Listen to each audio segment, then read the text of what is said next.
Have you ever wondered about negotiating reasonable requests after a home inspection? Well, that's our hot topic today.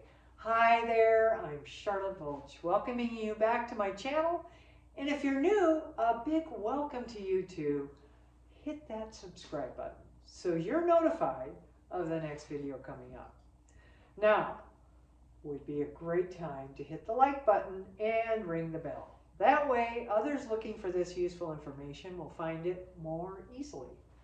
So as an expert in assisting administrators, executors, and trustees with probate and trust homes in the San Bernardino County, which specifically would be the Inland Empire and the High Desert, I'm here to guide you through the complexities of real estate transactions, whether you're in the thick of it or just doing your homework.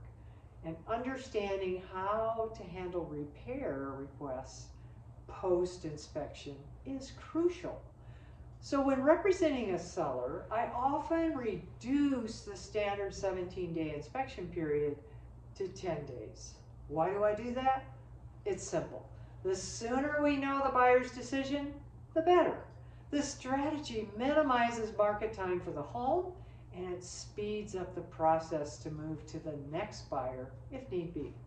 Now, during this period, buyers thoroughly inspect the home, identifying aspects they couldn't have noticed during their initial visit.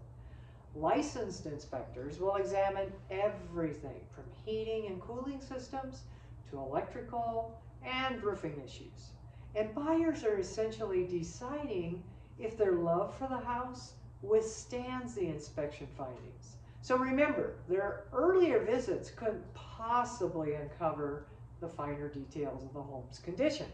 And the inspection reveals the inner workings and helps them decide if they're okay with the home status or if they'll request repairs. Now, from my more than 2 decades of experience, no home is ever perfect. Repair requests are a norm. Buyers might seek additional inspections for specifics like septic or roofs, plumbing, or electrical systems. They then compile these findings into a repair request document, which we as real estate brokers evaluate carefully, given no home is perfect. I've identified key factors to consider when we receive a repair request and an exclusive tip on effective negotiation. Now remember, negotiation is an ongoing process, starting from the initial offer to these repair discussions. It's often emotional, but that's where I step in to guide you through.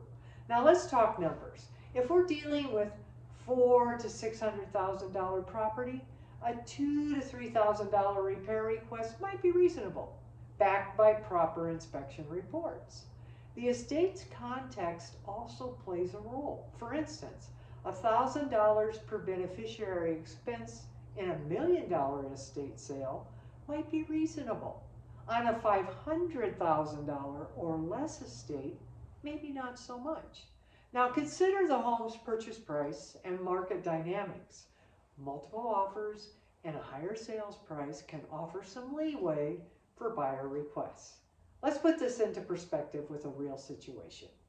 Robert's property that he was responsible for in his brother's estate, initially listed at $685,000, later sold for $710,000. The property required an $11,000 pool repair post-inspection. We decided on crediting this amount towards the buyer's closing costs, which was a win-win without burdening the estate. See, are buyers seeking an upgrade or fixing something essential? Negotiation varies based on the nature of the request. For instance, replacing a functional but old hot water heater can be a split cost, while demands for aesthetic changes like popcorn ceiling removal are generally unreasonable. Cosmetic changes are rarely justified. So disliking a room color or flooring seen during the initial visit doesn't warrant a seller's intervention. Would you as a buyer request a specific repair? That's a perspective to consider. Unreasonable demands include major renovations like kitchen remodeling for aesthetic reasons. Market conditions also influence negotiations. So in a seller's market, sellers hold more sway. But in a buyer's market, sellers might need to be more accommodating. Now, another crucial aspect is the disclosure of inspection reports to future buyers. It's imperative to negotiate well with the first buyer because subsequent buyers will access the same reports. So transparency protects the estate and it aids in smoother transactions. Now finally, we receive a repair request, we thoroughly assess all inspection reports and discuss a reasonable response.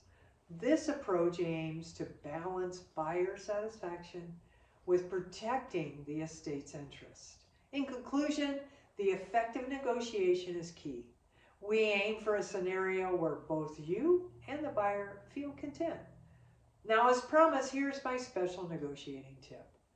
Before responding to a repair request, I assess its cost implications and discuss priorities with the buyer's agent. This insight helps tailor a response that feels like a victory for both parties. This strategy helps us navigate repair negotiations, ensuring the estate faces minimal liability.